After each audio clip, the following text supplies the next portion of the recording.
ಬೇಕಾಗಿ ಮಾತಾಡದೆ ಅನ್ನೋದು ಯಾರಿಗೂ ಅಗತ್ಯ ಇಲ್ಲ. ಆದ್ರೆ ಅವಳು ಕಣ್ಣೀರಿಗೆ ಕಾರಣ ಅದೇ ಅಲ್ವಾ? ಮಗಳ ಕಣ್ಣೀರು ಒರೆಸ್ಬೇಕಾಗಿರೋ ತಂದೆನೆ ಕಣ್ಣೀರಿಗೆ ಕಾರಣ ಆದ್ರೆ ಪಾಪ ಮಗಳಾದವಳು ಏನ್ ಮಾಡ್ತಾಳೆ? ಎಷ್ಟು ಮನ್ಸಲ್ಲಿ ನೋವು ಪಟ್ಟಿರ್ತಾಳೆ.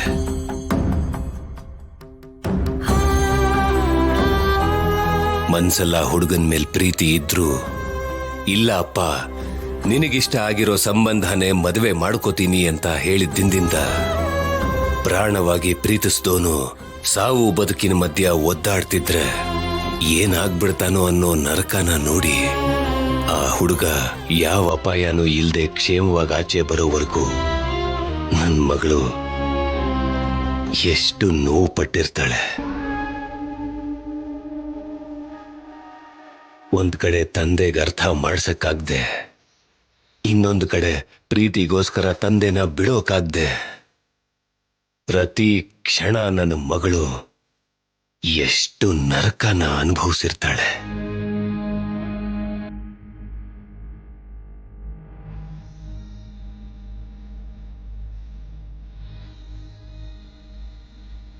ಇಲ್ಲಿವರೆಗೂ ನಿನ್ ತಂದೆಗೆ ಬೇರೆಯವರಿಗೆ ಉತ್ತರ ಕೊಡಬೇಕಾಗಿರೋ ಅಗತ್ಯ, ಸಂಜಾಯಿಷಿ ಕೊಡಬೇಕಾಗಿರೋ ಅಗತ್ಯ ಬಂದಿರಲಿಲ್ಲ.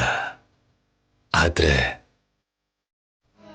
ನಿನಗೆ ನಾನು ಸಂಜಾಯಿಷಿ ಕೊಡ್ಬೇಕಮ್ಮ.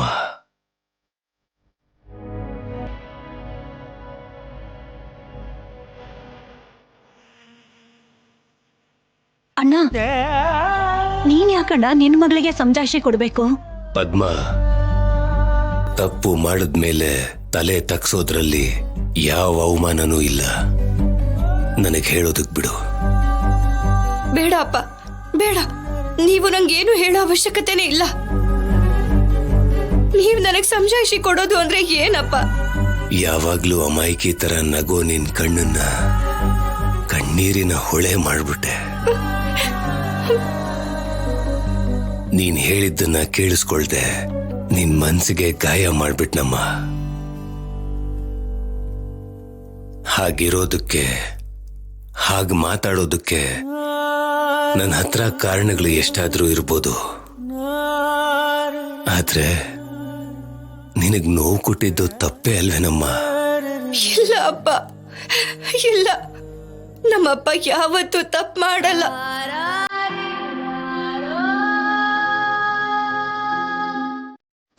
ಸಾಕಮ್ಮ, ಸಾಕು. ಇಲ್ಲಿವರೆಗೂ ನನ್ನಿಂದ ಹತ್ತಿದ್ದು ಸಾಕಮ್ಮ. ಇನ್ನು ನಿನ್ನ ಕಣ್ಣಲ್ಲಿ ಕಣ್ಣೀರ್ ನೋಡಿ ತಡ್ಕೊಳ್ಳೋ ಅಂತ ಶಕ್ತಿ ನನ್ನಲ್ಲಿಲ್ಲಮ್ಮ.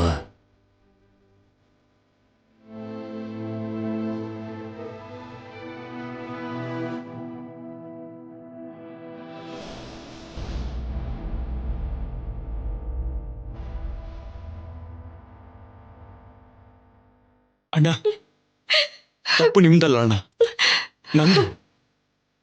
ನಾನ್ ನೋಡಿದ್ದನ್ನ ಕೇಳಿದ್ದನ್ನ ನಿಜ ಅನ್ಕೊಂಡು ರಾಜಿ ಎಲ್ಲೂ ಓಡೋಗ್ತಾಳೇನೋ ಅನ್ಕೊಂಡು ತಪ್ಪು ಮಾಡಿದ್ ನಾನು. ಶೌರ್ಯ ಏನೇ ಮಾಡಿದ್ರು ಅದರಲ್ಲಿ ತಪ್ಪನ್ನ ಹುಡುಕಿ ಆ ತಪ್ಪುಗಳಿಗೆಲ್ಲ ರಾಜಲಕ್ಷ್ಮಿನ ಕಾರಣವಾಗಿ ಮಾಡಿ ರಾಜಿ ಮೇಲೆ ಕೋಪ ಬರೋ ಹಾಗೆ ಮಾಡಿದ್ದು ನಾನು.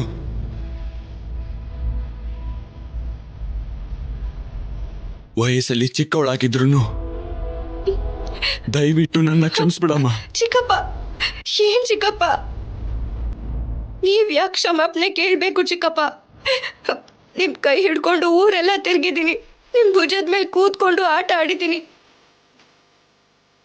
ನಮ್ ಮಗು ಎಲ್ಲಿ ದಾರಿ ತಪ್ಪು ಹೋಗುತ್ತೋ, ಒಂದ್ ವೇಳೆ ಹುಡುಗ ಒಳ್ಳೆಯವನಾಗಿಲ್ದೇ ಇದ್ರೆ ಏನಾಗ್ಬಿಡುತ್ತೋ ಅನ್ನೋ ಭಯದಲ್ಲಿ ನೀವೇನೇ ಮಾಡಿದ್ರು ಅದ್ರಲ್ಲಿ ಪ್ರೀತಿ ಇತ್ತೆ ಹೊರತು ಕ್ಷಮಾಪಣೆ ಕೇಳೋ ತಪ್ಪು ನೀವೇನು ಮಾಡಿಲ್ಲ ಚಿಕ್ಕಪ್ಪ.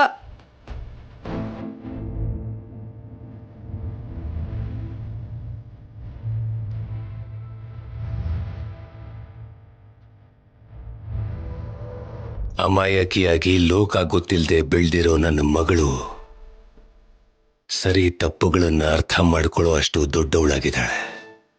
ಸಾಕಮ್ಮ. ಅಪಾರ್ಥ ಮಾಡ್ಕೊಳ್ಳೋ ವಯಸ್ಸಲ್ಲಿ ಅರ್ಥ ಮಾಡ್ಕೊಂಡೆ, ಇಷ್ಟು ಸಾಕಮ್ಮ.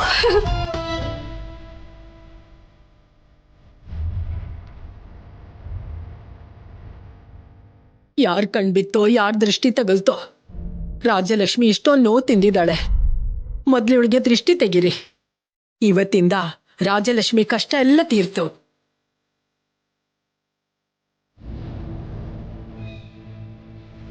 ಹೌದು ಸೀನು, ನೀವಿಬ್ರೇ ಬಂದಿದ್ದೀರಲ್ಲ, ಆದ್ಯಾ ಇಲ್ಲಿ? ಹಾಸ್ಪಿಟ್ಲಲ್ಲೇ ಉಳ್ಕೊಂಡಿದ್ದಾಳೆ ಅಜ್ಜಿ. ಹಾಸ್ಪಿಟ್ಲಲ್ಲಿ ಇದ್ದಾಳ? ನೀನ್ ಇಲ್ಲಿಗೆ ಬಂದಿದ್ಯಾ? ಅವಳಲ್ಲಿ ಒಬ್ಳೇ ಇದ್ದು ಏನ್ ಮಾಡ್ತಿದ್ದಾಳೋ? ಗೊತ್ತಿಲ್ಲ ಅತ್ತೆ, ನನಗೆ ಕೆಲಸ ಇದೆ, ನೀವು ಹೋಗಿ ಅಂದ್ಲು. ನಾವ್ ಅದಕ್ಕೆ ಬಂದ್ವಿ.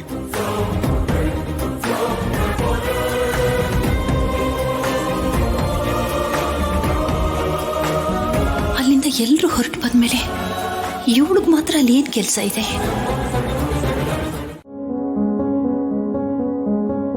ನೀನ್ ಬೇಡ ಅನ್ಕೊಂಡಿದ್ ಮನೆ ಇವತ್ತು ನೀನೇ ಬೇಕು ಅಂತಿದೆ. ನೀವಿಲ್ಲೇ ಇರಿ, ನಾನು ಹೋಗಿ ಆರತಿ ತಟ್ಟೆ ತಗೊಂಡ್ ಬರ್ತೀನಿ.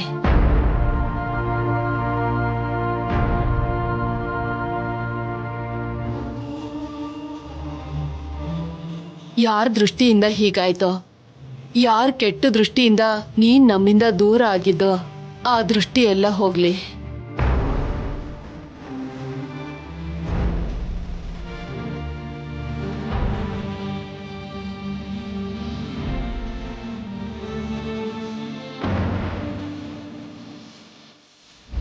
ಬಲ್ಗಾಲ್ ಮುಂದೆ ಇಡೋ. ಈ ಸಲ ನೀನಿಡೋ ಈ ಹೆಜ್ಜೆ ನಮ್ಮ ಪ್ರಾಣ ಹೋದ್ರು ನಿನ್ನ ಈ ಮನೆಯಿಂದ ದೂರ ಮಾಡಬಾರ್ದು. ಒಳಗ್ ಬಾಪ್ಪ.